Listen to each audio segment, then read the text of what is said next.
Em nossa última aula do Atrix, nós estávamos falando sobre o que aconteceu aqui na Terra em torno de 250 mil anos atrás, quando os Anunnakis, então, começaram um processo de clonagem genética aqui na Terra e semearam o Homo sapiens aqui no planeta.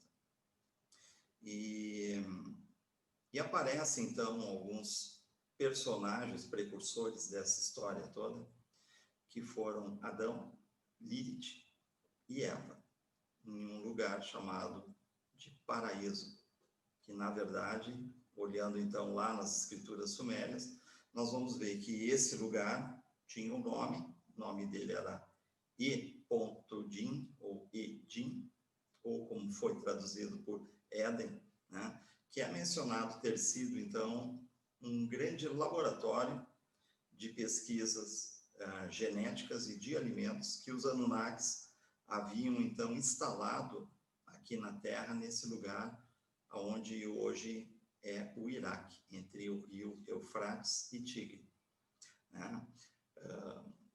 Então, nós vamos fazer uma abertura um pouquinho complementar sobre essa história que envolveu Lilith, que, na verdade, Lilith foi a primeira mulher de Adão, e ela se tornou uma vítima, né? Antes de ser um ser negativado, né? Como se fosse um monstro ou um feminino maligno que foi gerado, né? Lilith, na verdade, foi uma vítima que, em termos depois de conteúdo psicológico da humanidade, né, trouxe um certo estigma de uma faceta maligna do feminino humano, né? E isso, então, ficou tanto geneticamente marcado em nós, isso pelas memórias celulares, quanto isso foi transferido também para os contos, para os mitos e, inclusive, para os arquétipos do quais nós acabamos desenvolvendo determinadas facetas também que estão ligadas a esse arquétipo de Lilith aí. Então, vamos entender um pouquinho melhor, falar um pouquinho melhor sobre isso hoje. Essa história de Lilith, ela não esteja descrita na Bíblia canônica. Lilith é um personagem que ela aparece na Bíblia hebraica. Então, a análise desses textos, veja que eu não vou fazer aqui uma análise genética e biológica disso, mas sim daquilo que está nos textos, relatados nos textos da antiga Suméria, né? Então, quando se lê esses textos, eles são bastante simbólicos. E nem sempre a forma como essas coisas foram escritas, elas eram uma linguagem efetivamente técnica, né? Porque muitos dos textos foram escritos por humanos da época aqui. E, em especial, o Diário de Enki, ele foi ditado a um escriba diretamente por Enki. Então, muitas vezes, a forma como isso é escrito, ela não é exatamente com uma linguagem que a gente poderia chamar de técnica, né? Mas muitas vezes a linguagem é extremamente poética, porque todos os textos da Suméria, eles possuem esse estilo literário que eles usavam, que era um tipo de palavreado extremamente que lembra, vamos dizer assim, a nossa prosa poética aqui da nossa civilização. Então, do ponto de vista genético, tá? O que está escrito é que tanto Adão quanto a primeira esposa de Adão, que seria Lilith, no caso, eles teriam sido feitos, eles usam a palavra barro, né? Então, eles estão usando simbologias aí nesses textos. O que eles querem dizer aí é que existe uma parte que eles chamam de barro, seria uma parte grosseira e material, e existe uma outra parte que eles chamam de o sopro da vida, né? Então, quando eles dizem que tanto Lilith quanto Adão foram feitos do mesmo barro, então fica bem claro que Adão e Lilith, eles eram um projeto genético que estava sendo conduzido de forma paralela. Eles foram dois estudos genéticos feitos separadamente. E o que aconteceu quando o casal ficou pronto? O protótipo biológico ficou pronto. O que aconteceu é que alguma coisa deu errado nessa história, né? E talvez tenha acontecido disfunções psicológicas em Lilith, ou foram incompatibilidades, na verdade, que impediram a compatibilidade genética reprodutiva deles, né? O fato é que a história que está escrita conta que Lilith teve que ser descartada, né? Então, o que eles fazem com Lilith? A Lilith é mencionada que ela é expulsa do paraíso, né? E aqui o paraíso seria o E.Din, né? O Idin, né? Escrito assim lá na linguagem suméria, que era o Jardim do Éden, que era o nome que eles davam ao laboratório de pesquisas biológicas que eles estavam desenvolvendo aqui na Terra. Então, os protótipos dos novos seres que iam ser semeados aqui na Terra, queriam então formar a colônia de escravos dos Anunnakis aqui, para fins então da mineração e da extração do ouro que eles precisavam para levar para Nibiru, né? Então, quando eles expulsam a Lilith do paraíso, ou do laboratório biológico, onde estavam sendo então criados, ela é jogada na natureza. Veja que eles não matam, né? Os relatos que estão nos registros da Suméria é que todas as criações biológicas que eles fizeram, eles não mataram essas criações, eles largavam na natureza. E daí que vem uma série de mitos de que diversos seres que são mencionados nas antigas mitologias grega, romana e várias outras, né, que falavam de seres como ciclopes e coisas do gênero assim, e centauros e seres miscigenados entre humano e animal, seriam então produto dessas tentativas genéticas erradas que na época teriam sido feitas, né? Mas eu não vejo muito fundamento até nisso, porque a quantidade de tempo atrás em que essas experiências estão relatadas terem sido feitas, e as civilizações mais recentes da Idade Antiga que escreveram sobre esses mitos, a distância temporal é imensa. Estamos falando em uma primeira clonagem do que seria então o Adão e a Eva originais, em torno de 250 mil anos atrás, e histórias falando então de animais exóticos nas mitologias grega e romana, de coisas de somente alguns milhares de anos atrás, 2, 3 mil anos atrás, né?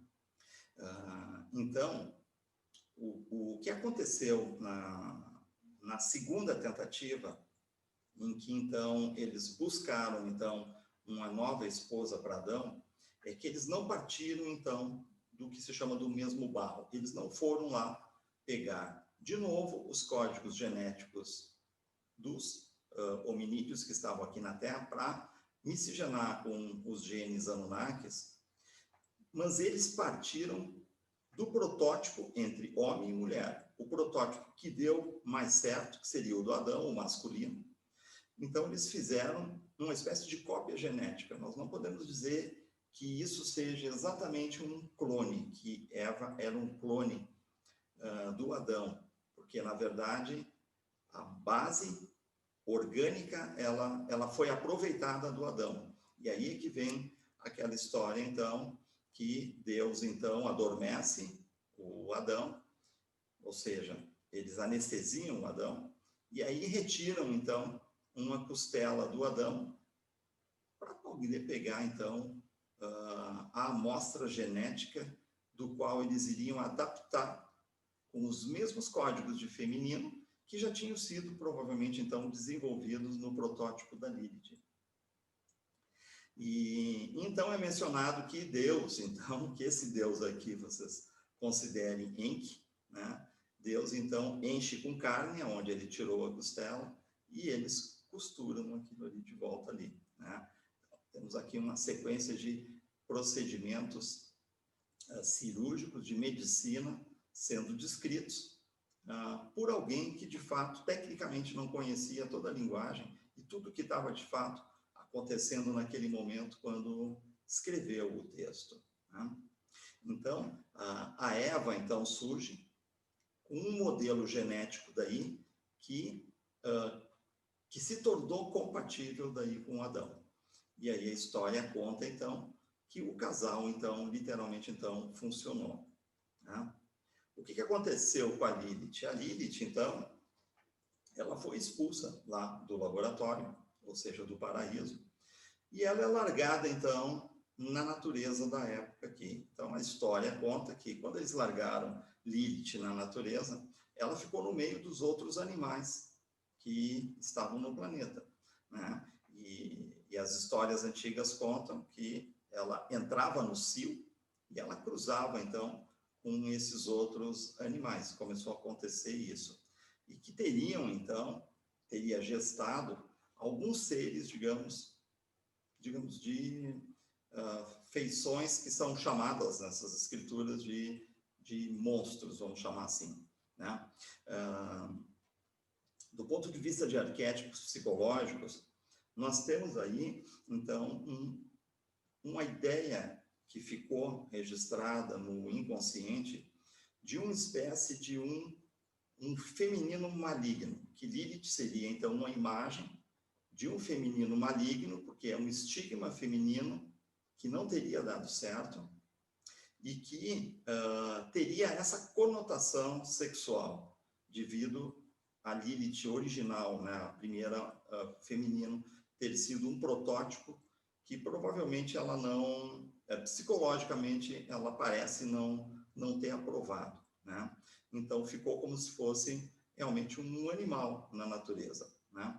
E isso gerou, posteriormente, então, essa imagem dentro da mitologia, né, de que Lilith seria, então, esse lado obscuro e maligno do feminino, e muitas vezes associado, inclusive, à bruxaria, né?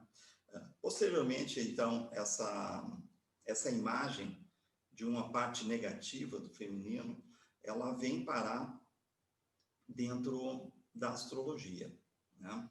E é interessante aqui notar que a astrologia, ela não tinha originalmente ela não adotava originalmente esse conceito, vamos chamar assim, de Lilith, ou esse componente astrológico chamado Lilith, né? Isso é uma coisa da astrologia que poderia se dizer mais moderna, embora isso aí tenha nascido mais ou menos perto dos anos 40, um pouco antes, que começaram, então, a entender essa questão e inserir a questão de Lilith dentro, então, da astrologia como um arquétipo, fazendo parte das interpretações astrológicas, né? O pessoal que segue a astrologia tradicional, até hoje, eles não aceitam diversos componentes que foram entrando, então, na astrologia moderna,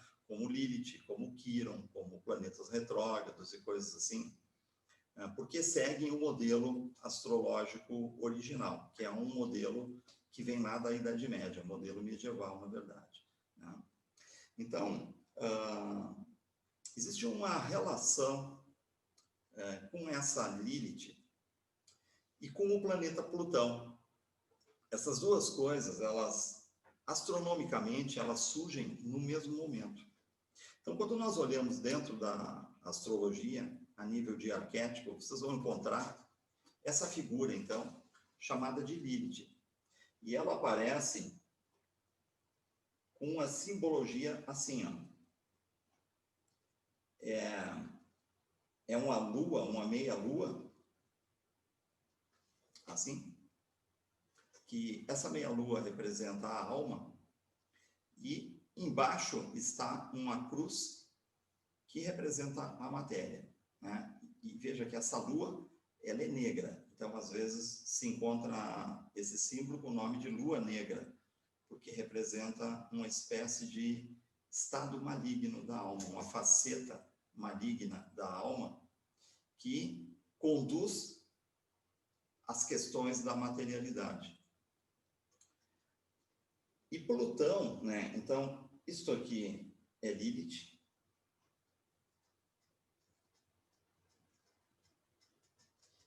E Plutão, lá dentro das simbologias astrológicas, ele é representado por um outro símbolo, assim, que aparece, então, nos mapas das pessoas. Isso aqui, então, é Plutão. E aí é que vem as relações interessantes sobre isso, porque, embora existam divergências em relação aos conceitos de Lilith, essas duas simbologias, elas estão associadas a essa palavra aqui, formas de exercício de poder, né?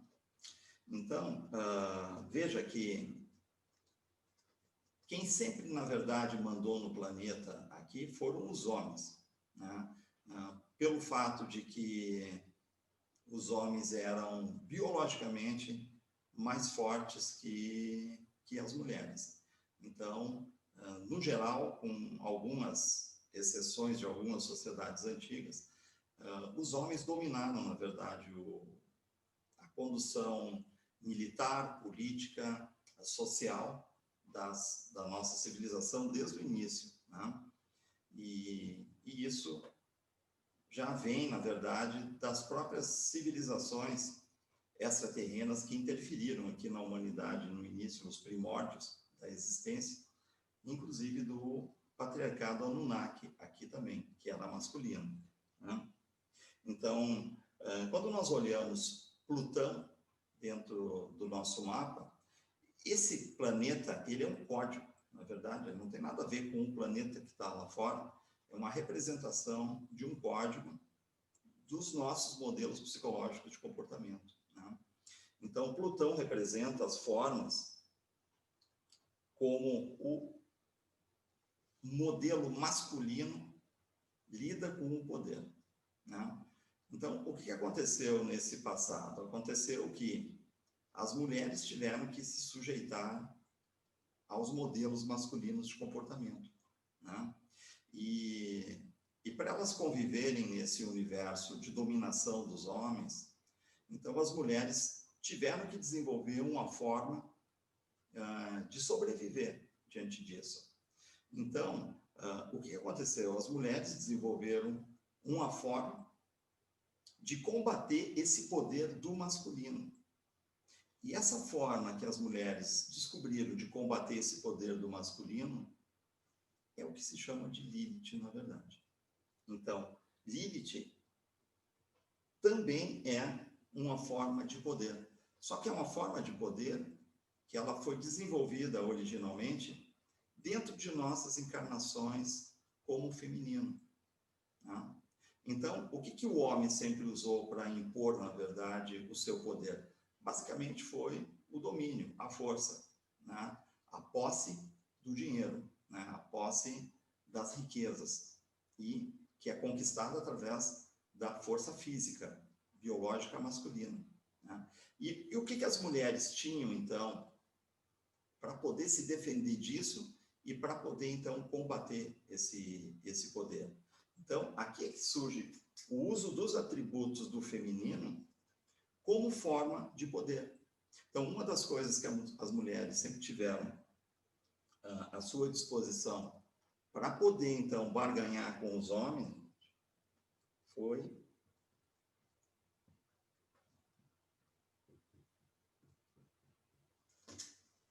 a sexualidade, né? Além da sexualidade, a beleza,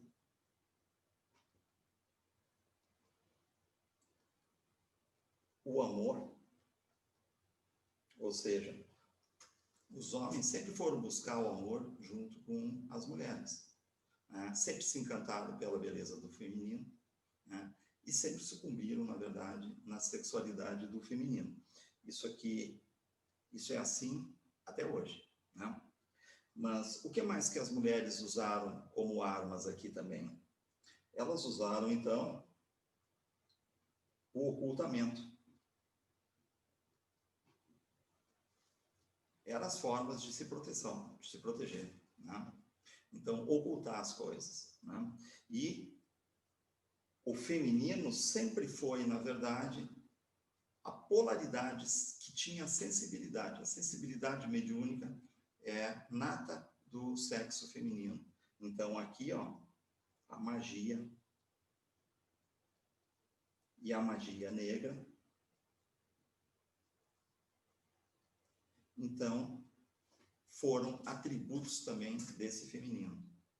Então, quando a gente fala de Lilith, nós então estamos falando de potenciais que foram desenvolvidos através dos atributos do feminino e que, de alguma maneira, veja que isso originalmente é uma coisa inconsciente que foi desenvolvida como uma forma de se contrapor ao poder do masculino, mas veja que ambas as coisas se negativaram. Então, quando nós olhamos nos nossos mapas, por exemplo, né, nós vamos ver que não são só os mapas de mulheres que possuem Lilith, os mapas dos homens também possuem Lilith, né, porque nós vivemos ambas as coisas, ambas as polaridades, né, de vida para vida nós vamos, na verdade, desenvolvendo coisas como mulher ou como homem, ou nós adotamos essas posições internas de masculino e feminino e acabamos, então, desenvolvendo essas formas aqui, ó, que elas acabam sendo facetas que, na verdade, não são exatamente malignas. Elas são, na verdade, uma dualidade, né? Por causa que todo o lado maligno desenvolvido, ele pode ser um potencial usado para fazer alguma coisa que possa ser positiva, que possa ser construtiva. Então, a sexualidade, ela pode ser uma coisa manipuladora, mas pode ser também um predicado, ela pode ser também uma fonte de experiências positivas, né? Assim como a beleza, assim como o amor, pode ser vendido e pode ser doado, pode ser compartilhado, né? E todas as facetas de Lilith, na verdade, elas vão representar nos nossos mapas algo que nós estamos aqui sendo testados, né? Mas veja que pelo fato de que isto aqui, ó, ele veio de uma formação ou seja, de uma formação feminina, é muito mais fácil nós abrir mão da necessidade de exercer poder através deste componente chamado Lilith, do que deste componente chamado Plutão, que ele veio através das encarnações masculinas. Então, basicamente, quando nós olhamos no mapa, nós vamos ver que as nossas formas de exercer poder explícito vai ser Plutão. E a nossa forma de exercer um poder que nós ocultamos e manipulamos para que fique obscuro, que não apareça, então vai ser Lilith. E aqui em Lilith, mas em Plutão também, a gente encontra conotações de sexualidade, né?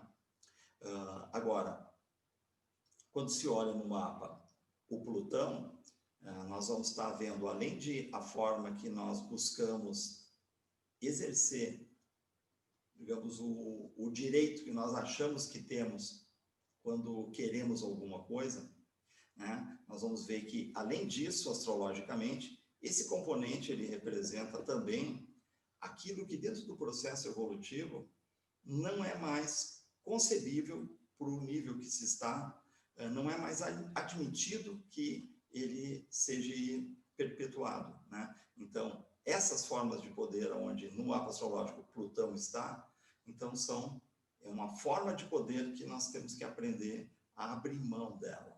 E aonde Lilith está, é uma coisa que é muito mais uma dualidade, é um potencial aqui que eu estou ainda jogando com ele em dualidade, tanto fazendo coisas boas quanto coisas ruins, e eu preciso confirmar que eu posso sair, então, dessa dualidade e verter esses predicados aqui femininos, tanto no mapa de homem como de mulher, né? Eu posso verter isso para um potencial e não mais para alguma coisa obscura, né?